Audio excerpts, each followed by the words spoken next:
Senator Dusty Deevers says children must be protected from what he calls perverse sexuality in public spaces. Now, Senate Republicans agreed with him inside that meeting, while Democrats worried about some of the wording.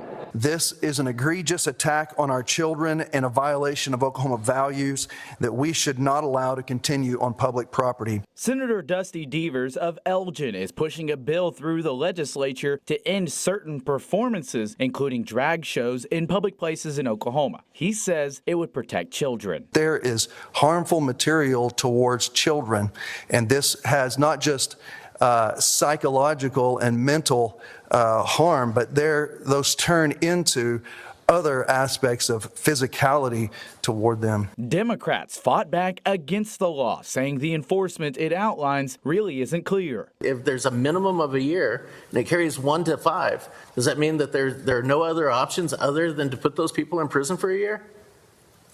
In this bill, it is, yes. It's a very serious crime against children. Would that be a person dressed as Superman who goes to a public library? If his genitals are hanging out, then yes. Well, if he's waving his rear in front of the children at a library, then yes. If he's just dressed up and going to read a clean book, then that would not be under the definition of what's harmful to minors. The definition of harmful to minors he points to is already in Oklahoma state statute and mentions nudity, sexual conduct, sexual excitement, and more. Proponents of the bill say they believe in freedoms, including free speech, but this type of entertainment is dangerous.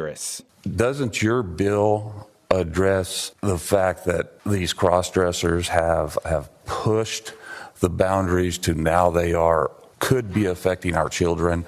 Is that what you're trying to do here? This is just further stipulating what other things are harmful to minors in public places.